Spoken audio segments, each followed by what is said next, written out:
Welcome, everyone, and Happy New Year from Dead Talk Live. And I can't think of a better way to start the new year off than with our guest tonight, Ellen Adair from hit shows as Homeland, The Sinner, movies such as Trick. Ellen, Happy New Year. Thank you for being here with us. How are you doing? You know what? I'm great, especially given the general state of the world.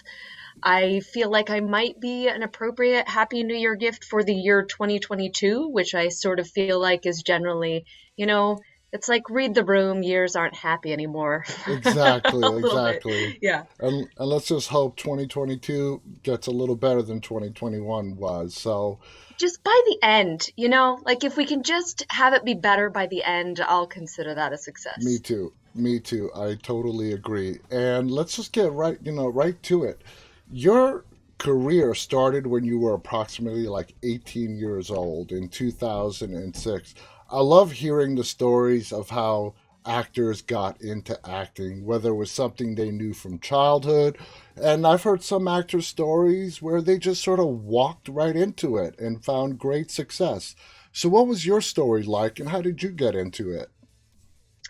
Yeah, I have wanted to be an actor since I can remember. Like, since I was a little child, I always wanted to be an actor, which I always say, like, belies some lack of personal development. That, like, that's what I wanted to do when I was 5, and here I am still just making believe for a living. I mean, I'm so lucky. So, yeah, I mean, though I wanted to be an actor when I was a child, I was not like a child actor. Hmm. I just was, doing kids' plays and theater camp and stuff like that. And my first sort of professional thing was theater, and it came when I was 15. I was Puck in A Midsummer Night's Dream with Nice. the Indiana Shakespeare Company. Yeah, which was really, really fun. So, uh, that's I guess kind of where the journey got started. And come on, it's amazing. Like you said, you get to go on screen, pretend, have fun, and you get paid for it. I mean, come on, there can't be anything better than that. It's the best life. It's the actual best life. It Yeah. is. It is. Yeah. No, I mean, there's a lot of other things that aren't, actually getting to act and doing the craft that I feel like are the dues that actors pay in order to get to, just be like, I'm gonna pretend like I'm the sheriff and like you're the detective. And obviously, there's a reason that I thought of that particular scenario this evening. But like, yeah, it's like, it's just like being a kid and kind of being like, well, if I'm this and you're that, then like, what are we gonna do? It's the best. it is the best. So, like I said, you got your start in 2006, and you appeared in a lot of television shows, hit TV shows. You did some shorts. And then in 2019, well, that's when the movie was released, Patrick Lussier casted you in Trick. First off, what were your feelings in regards to horror? Because Trick is pretty gory. So, what are your feelings in regards to horror? Well, it's been a journey with me and horror, John. So I was actually raised without a television, and I didn't have a television until 2010. So, like, for most of my life, I did not have a TV. It's hilarious Wow. that I was like working in TV before I had one. Of course, by that point, like the computers had sort of become a version of television. Um, but for that reason, I'm I'm less so now that I've had a decade with a television, but I'm very porous about what I watch. Like I take on the if the person in the television show is stressed about their lives, I will also be stressed while I am watching the show or the movie or whatever it is. So I have not historically been a horror fan. I had an experience. I mean, I'm trying to think if it's like the first horror movie that I saw in my life, or if I'd seen another one before then. But I think maybe not. I think the first horror movie that I saw was Event Horizon. Oh, that was Um, scary. That's a it was scary movie. pretty scary. And I love sci-fi, so like it was at a slumber party, and I was like, "Yeah, I'll sign on for this. There's a spaceship. Let's go." And I was terrified. Like I saw Sam Neill's face in the darkness of my room for like an entire month. And I thought, maybe this is not my preferred genre. However, what I will say is for my whole life, my favorite overall genre is the people fighting with swords genre of film. So it's not that I cannot deal with violence in a film. It is not that I even can't deal with gore. I mean, at around the same time that I didn't necessarily respond particularly well to Event Horizon, I loved Gladiator. Hmm. So maybe it's like a contradiction. Anyway, so all of this is to say, I have developed a real appreciation for horror as a genre. I still think it would be unfair to call myself a horror fan just because I feel like that uh, indicates a level of knowledge that I don't feel like I have. Hmm. I mean, I'm sort of behind on everything, right? Because I didn't have a television until 2010. But yes, I really like horror now. There are some sort of subgenres of horror that like particularly terrify me. I have never seen The Exorcist. I don't know if I'll see The Exorcist because it's like possession is the thing that is the scariest for me, sort of like supernatural elements. So something like Trick that's just like I mean, I think that there's obviously some fun twists in Trick, but a more straightforward like slasher film I is easier for me to enjoy than something where people are getting possessed by the devil, like in, let's say, Event Horizon, for example. Event Horizon. I mean, what a great and I think somewhat underrated movie. Lawrence Fishburne, Sam Neill, a very, very scary movie. I saw that in the theaters when it first came out. Oh Um, God. Now, you had, like I said, a very successful television career until Patrick Lussier came calling. When it came time to do that film, and first of all, was that your first full feature length film? According to Um, IMDb, it is. I'm trying to think. Yeah, maybe it was. I should know my own history better than that. But yeah, I think maybe it was. I mean, I am trying to remember if there was like a, super, super low budget indie film that I shot like right out of college that might have preceded that, but like that film doesn't even exist, so I don't think it Yeah, really counts. according to Yeah. IMDb, Trick is your first full length feature film. So, what were your feelings when Patrick casted you and you were doing this feature film? Was it weird coming from doing predominantly television your whole career up until that point? No, and I mean, I think what I'm remembering is I might have shot a film the previous fall that just came out after that. But I don't think I really thought about it at all. Obviously, like I'm surprised by you sharing this fact of my biography with me. So yeah, I guess I didn't really think about it.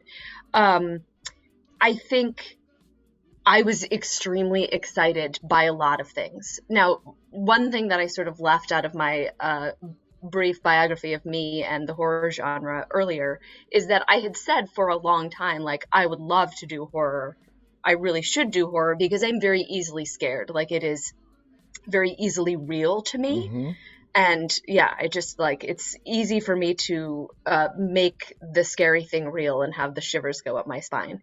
Of course, the hilarious fact with that is that of the horror things that I have done, which are now a decent number after Trick as well as that film, I'm never actually the person who's super scared. Like usually I'm the person who's like, I don't know, man. Like, is this real? that's that's me in that and a movie that I shot at the end of 2020 that's going to be out pretty soon, which is really fun actually. Anyway, I might have derailed myself slightly from your original question No, no, because I think I actually, forgot. you answered it. Because TV, I've had a lot of people tell me what's the big difference between television and film is the pacing. Television, Mm. things are done really quickly. You gotta go by the schedule. In film, you have a little bit more leeway, maybe a little bit more time. Do you agree with that? Yeah, I think that that's true. I think that something that is not universally true that I've found, and it could just be that most of the, well, all of the films that I have worked in, I have never been in like a big studio film, have been independent on some level or another. And so consequently, there's just a little bit more of a collaborative element to them. There's a little bit more,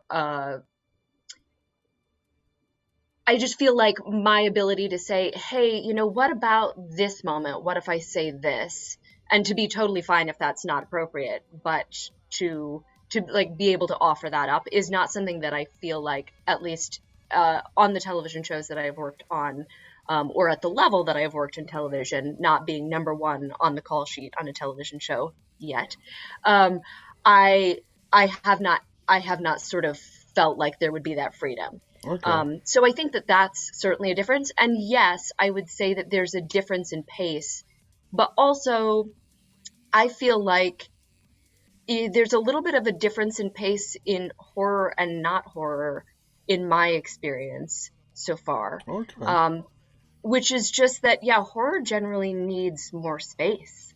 Like everything, even if you're ultimately the editor is going to chop out some of that time, I find that in the performing of it, Mm-hmm. very often, um, the director will say, no, you can take a little bit more time with it. And me, of course, I think a lot of the sort of, not all of my early television roles, but a number of them are like fast talking lawyer and reporter types. And so I'm used to, jumping on my cues and saying what I can say as Chief of quickly as possible staffs and and getting so out. on. Yes, exactly. Yeah. Yeah.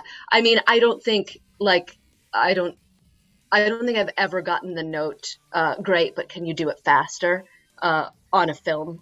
And I have occasionally gotten that note on TV, but I have often gotten the note like, great, but like take your time with it, Nice. on in film. But the through line that I was sort of drawing is that I last year I worked on my first TV horror show, which is Archive 81, which is coming out in like 10 days on Netflix. I'm Nice. just in one episode of it, but it's like it's so good, and I was just really honored to be any small part of it. And that was something that the director, Rebecca Thomas, who I just like worshipped her, kept on saying to me and the other actor that I was working with, just like, no, but you can like take your time with it a little bit more. And we were just looking at each other like so used to working in TV, being like, okay, yeah, yeah, we're gonna take our time with it. Yeah, it was great. It was That's really great. awesome. You've had the, I mean, I don't know what the right word is, pleasure of working with so many amazing actors. Let's take Omar Epps, who was your co-star in Trick.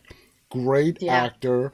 How did you find him in collaborating with him and working scenes together? Describe the experience of what it was like, collaborating with Omar. It was really great working with him.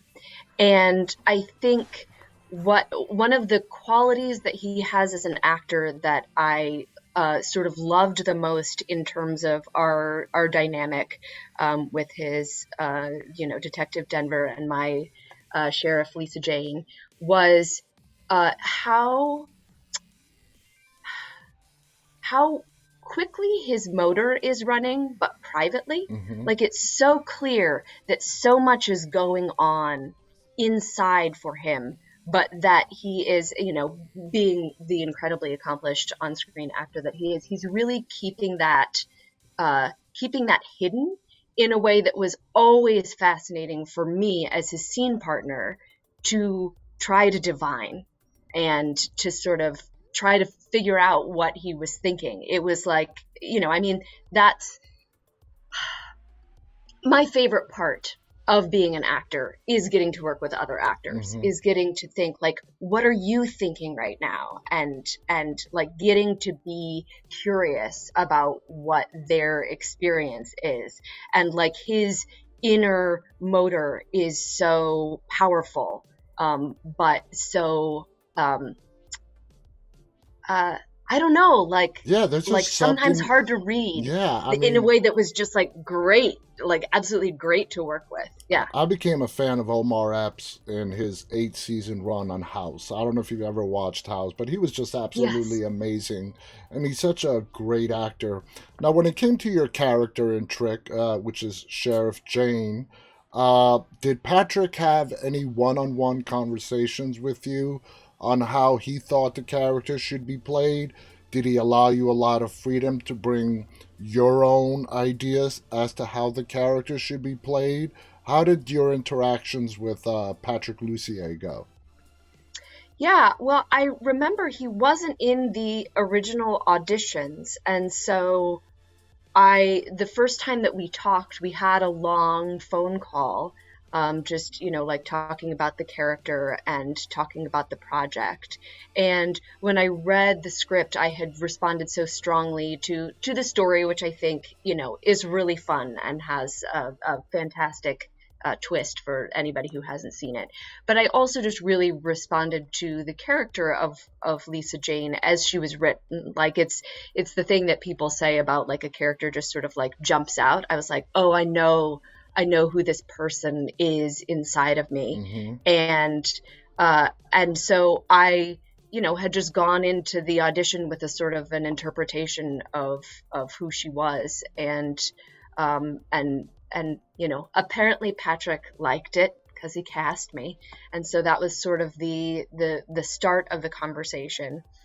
But we did, we talked a lot about sort of what her, or at least I think I was curious about kind of like her path to becoming the sheriff kind of young. And so we talked about what her backstory was to a certain degree, which I also then kind of, filled in a lot more of the gaps for myself in my work on the character.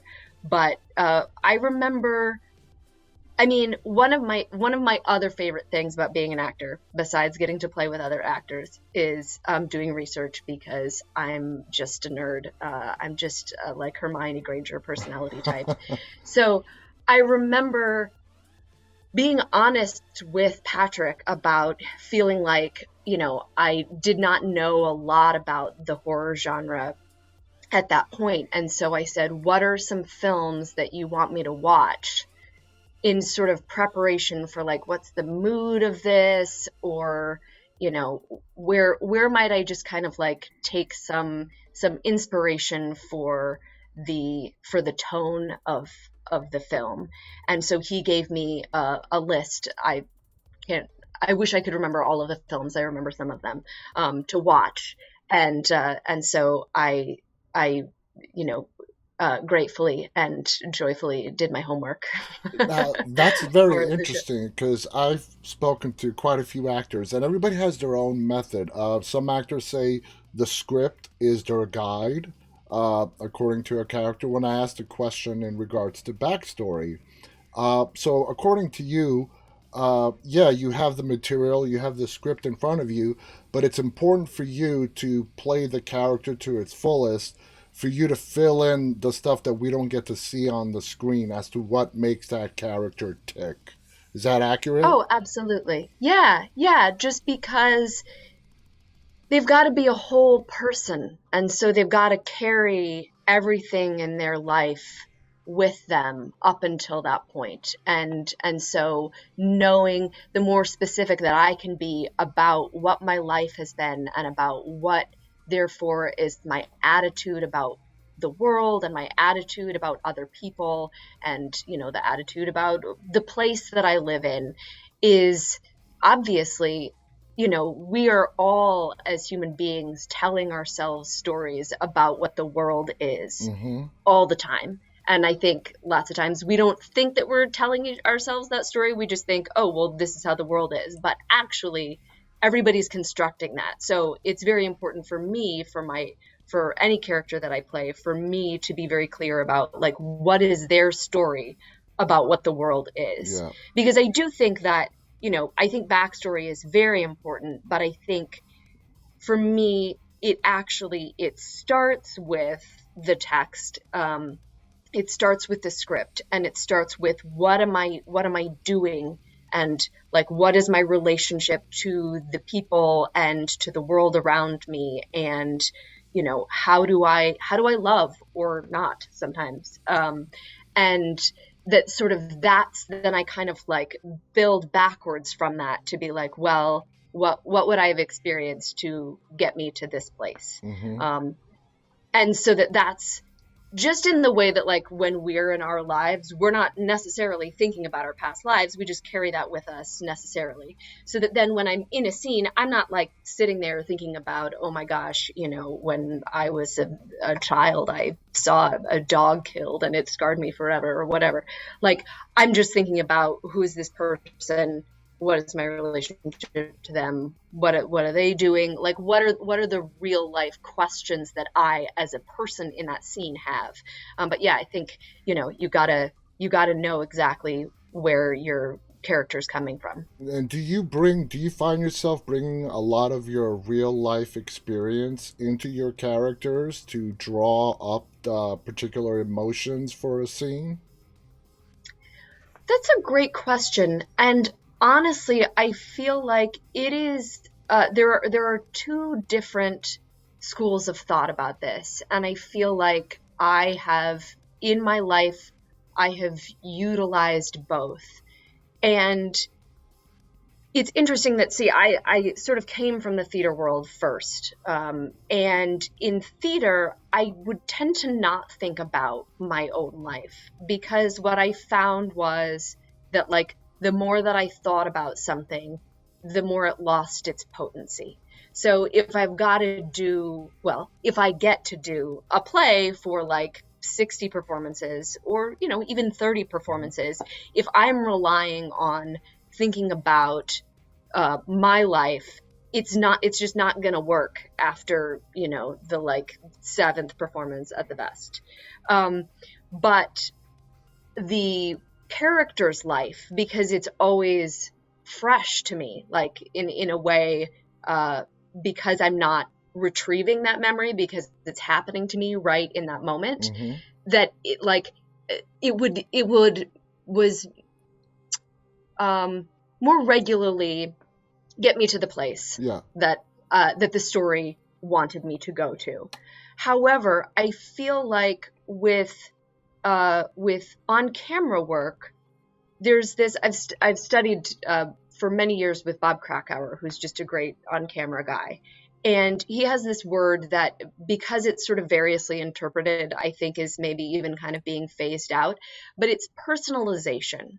And the way that I understand personalization, because everybody understands it in different ways, is that it's like figuring out, well, what is the analog to this thing in my life, Okay. so that I can make sure that it is like very, very deeply felt. So I will do that work when I'm like literally first thinking about the script. So if I'm like, well, who is this character to me? Like, who is a person that is like this to me in my life? Or if there's not that person, I'll try to imagine like an actor that I know really well playing that part, just so that it sort of like gets into my gut a little bit better. Yeah. Or I'll be like, well, this memory that this person has, what is something that is sort of a similar memory in my life, or what is like a similar relationship that I have. And so I kind of go into those places, but then once I'm actually doing it, I don't think about my life. uh I just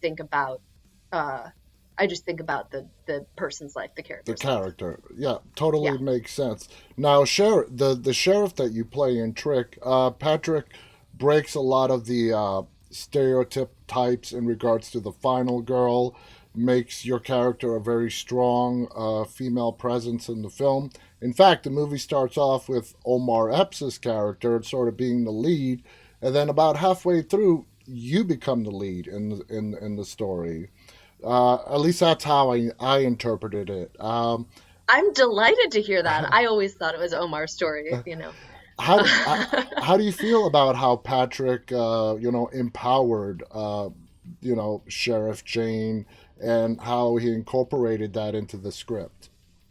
Well, I mean, it's one of the things that really, really drew me to the script, was, how strong my character, and also I think how strong Cheryl, Christina Reyes's character. Christina does a beautiful work in the movie, and in some ways, like I could see somebody being like, actually, it ended up being Cheryl's movie because Cheryl has like the farthest distance between 2 points, in the film. So, uh, I I do think that there's sort of like quiet politics in the movie that just have to do, rather than anything being like explicitly political, with just the people that they chose to populate the world with. And And I that is and I mean done that. quite a bit in horror, where with social commentary, politics that are not spoken. It's done very often in horror. This is one of the things that is like that really makes me like the horror genre a lot, is that I feel like every horror movie that I've ever seen is always about something else Hmm. also. Like it's and so I feel like you get people saying all the time, well, it's not really a horror movie, it's this. I'm like, yeah, but that's every horror movie. Yeah. Like why are we afraid of actually like just owning the really great thing about the genre, that like what it always is like tapping into whatever sort of deep-seated fears we have about any number of issues, Yeah. whether they're like social issues or political issues or anyway. um, Sorry if I got No, no, got no. us off tangent again. That's like my special skill. It's just being like, oh, what's I this? love That's it. I interesting. love it.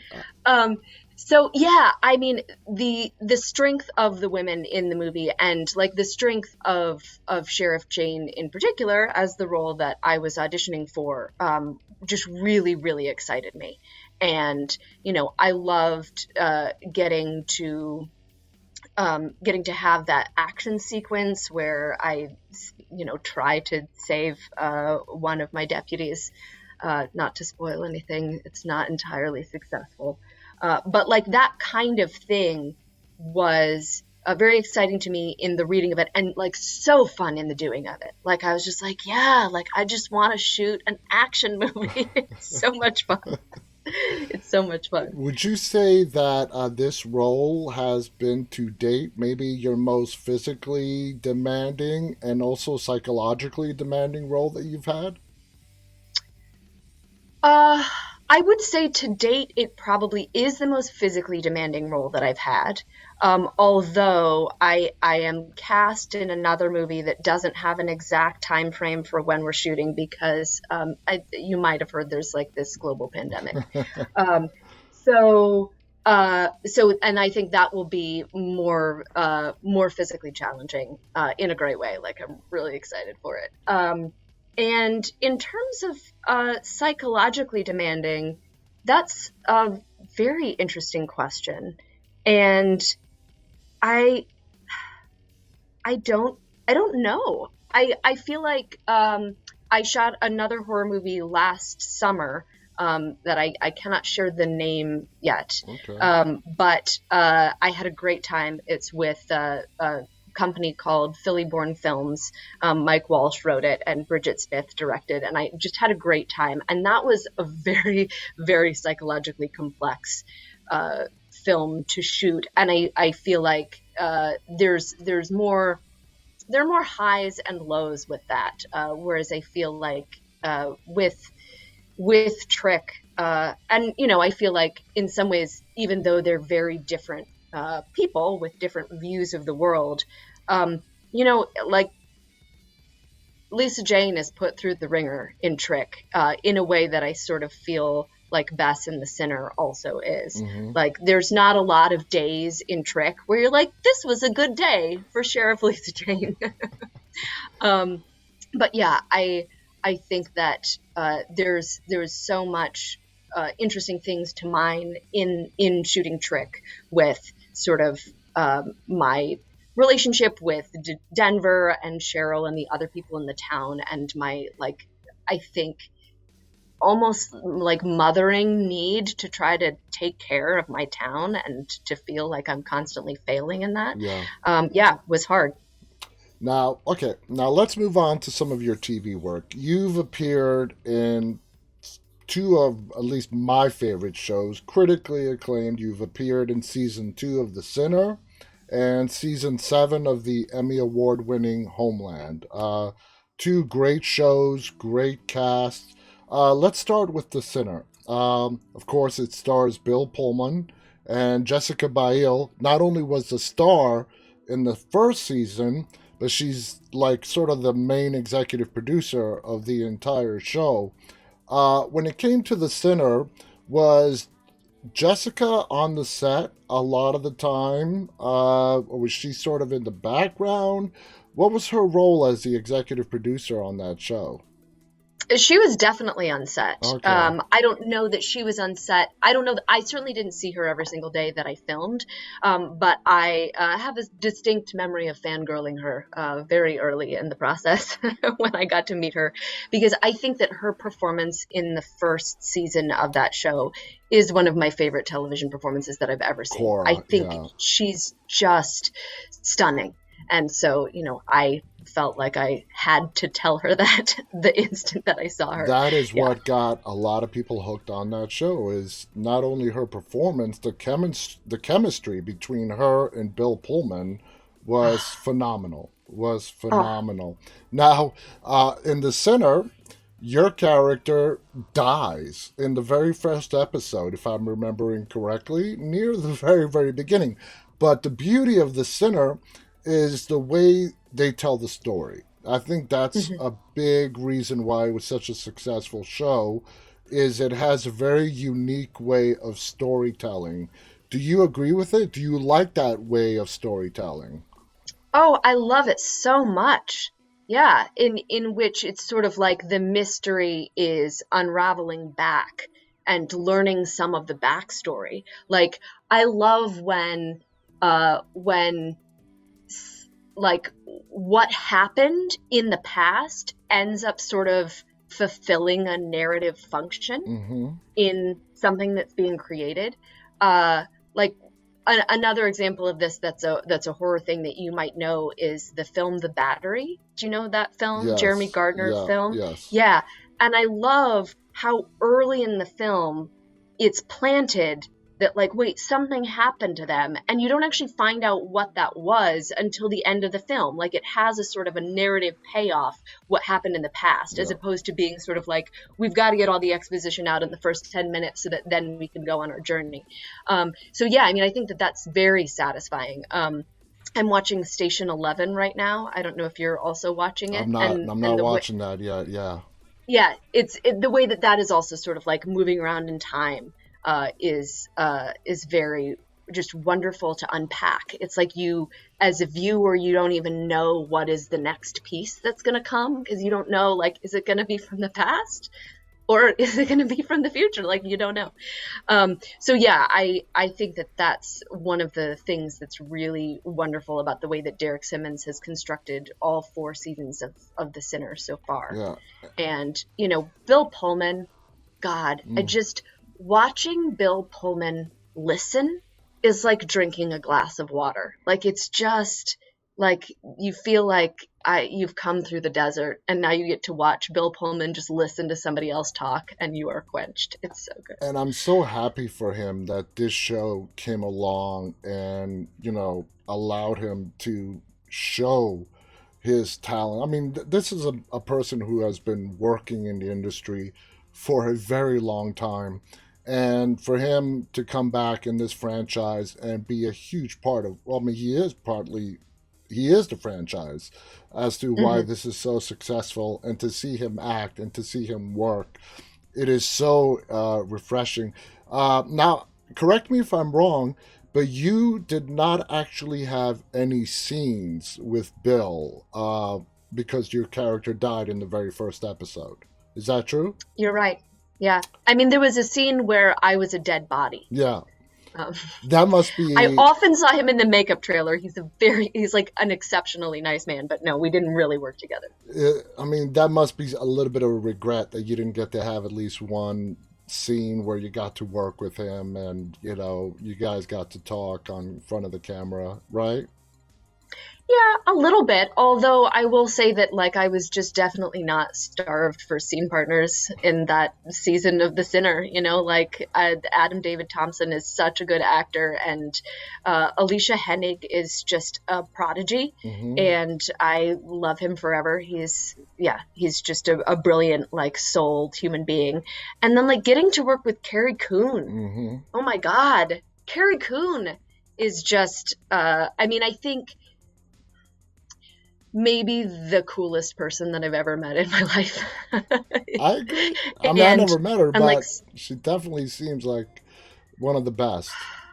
such a good actor. Like such, oh my God, just yeah, great. And like Hannah Gross, it was a really wonderful season for, as long as we're talking about like strong female characters, for a lot of really strong female characters. I still remember one time when Carrie said, if a bunch of women are talking about a man, but he's a baby, does this pass the Bechdel test? And I was like, good point, Carrie Coon. Yeah. That is a very, very good She's point. screamingly funny. Like, she would, and I wish, because of course now this shot like 3 years ago, and I mean, there's been this global pandemic, so, which I mentioned before. Yeah. So, yeah, I wish I could remember some of the stories, but I remember like laughing so hard that my face hurt. Just, with some of the like observations that she would make. Now, Homeland, season 7, which is your season on Homeland, it was also in 2018. Did you shoot Homeland first, or did you shoot The Sinner first? I shot Homeland first. Okay. Yeah. Now, in And I was completely wrapped on Homeland before I even auditioned for The Sinner, so there was no sort of like overlap there. Okay. Now, Homeland, Emmy award winning show, a brilliant cast again. Claire Danes, Mandy Patinkin. I mean, it goes on and on. Was there any kind of an intimidation factor when you got cast and you came on the set with all those actors? Were you intimidated at all? Did it make you feel welcome, part of the family? How did that all work out? I would say that they made me feel immediately welcome. And it's funny, I don't remember being that intimidated. I just felt excited. I just felt like, yeah, like I get to play with some of my heroes, Hmm. and this is the best day of my life. Um, and I think some of that has to do with like the kindness of Leslie Linka Glatter and some of the other producers on the show, who were so not only was the cast very warm, but they were also just really I don't know how to say this without like sounding grandiose. They seemed very thrilled with what I was doing, That's like awesome. from the get-go, in a way that I was like, oh, well, okay, I guess if you like what I'm doing, I can just keep doing that. And I was told by some of the writers that they sort of enjoyed my take on the character so much that my character ended up being much larger than she was going to originally be, which is, I think, the best compliment, and like Yeah. I will hold to my heart on my deathbed, whenever that should be. Yeah. You have um 5 episodes in season 7 of yeah. Homeland. Now, Mandy Patinkin, I would have to say he is in my top 10 favorite actors. Everything he does, he makes amazing. I was so sad when he left Criminal Minds after 2 seasons, and he was very clear about it. He's like, this show is getting a little bit way too dark for me. And I Mm. respect him for that, you know? And he landed on Homeland, and him and Claire Danes and their chemistry together on that show is, again, what made that such a winner. And you play the chief of staff, working opposite your Senator Sam Paley is the character's name. Dylan Baker, another phenomenal actor. What was your experience like with Dylan? Oh, it was the absolute best. So, a sort of a funny story is that, like, maybe the second day that we worked together, he said to me, like, "Oh, you look kind of familiar to me." And I said, "Oh gosh, well, I was hoping this wouldn't come up, but in like 2011, I fangirled you in the Times Square train station right after I'd seen God of Carnage. I'm very not shy about telling actors how incredible I think that they are. Like, it just, I don't know. Maybe it could be because I feel enough like that we are peers that I'm just like, you should know how great you are, is how I feel all the time. So, so yes, I had just walked right up to him, and he was so kind and so gracious. This is like when I was, nobody, like 7 years before we would ever work on Homeland together. And he was just kind of like, oh, that's nice, and I told him, like, you were so nice and it made my week. And it wasn't until like later that like a week later, we were still shooting the same episode, and he mentioned something about Billions, and I just sort of offhand, I was like, oh yeah, like I'm on that show. And he was like, oh, that's where I saw you, you were on Billions. And I had revered Dylan Baker, obviously, like for so many years. The thing that I said to him when I met him in the Times Square train station is, like, Dylan Baker classes up everything that he does. Yeah. Like, whatever I'm watching, if Dylan Baker is suddenly there, it's immediately like 10 times better. And so, like, that had been such a deeply held belief for me for so long that it never occurred to me that Dylan Baker could have seen me in something. That is such a great story. Oh, gosh. And the thing to know about him, because, he is usually, just because it's like the storytelling of his facial features, he's usually playing a bad guy. He is, like, perhaps the nicest person that I've ever met. He's like, it's so kind, like really like excessively and unnecessarily generous, I would say. So yes, I just want to spread the gospel of Dylan Baker all the time. That is awesome. Speaking of Times Square, are you a native New Yorker? No, I'm from Philadelphia originally. Okay. Yeah. All right. Yes. But I lived in Queens for 12 years now, so by some metrics, I have gained my New Yorker card. Well, you know how that I was born and raised in Queens, so we're in Queens. Literally a mile down the road from Citi Field. And in Corona, Jackson Heights, Elmhurst. I'm in Jackson Heights. We're neighbors. I mean, I'm not there now. I own my house there. We're spiritual neighbors. Yeah. I live outside D.C. now, but I still own my home in Queens, the home that I grew up. Wow, I can't believe you're in Jackson Heights. That is so cool. But I love Jackson Heights so much. It feels to me more like my home than anywhere else in the United States. Like, really? I just feel a spiritual kinship with it so much. Like, there are moments, as I think probably anybody in this country, no matter like what side of the political divide you happen to fall on, there are moments where everybody in this country is like, gosh, I just don't know how I feel about the state of this country.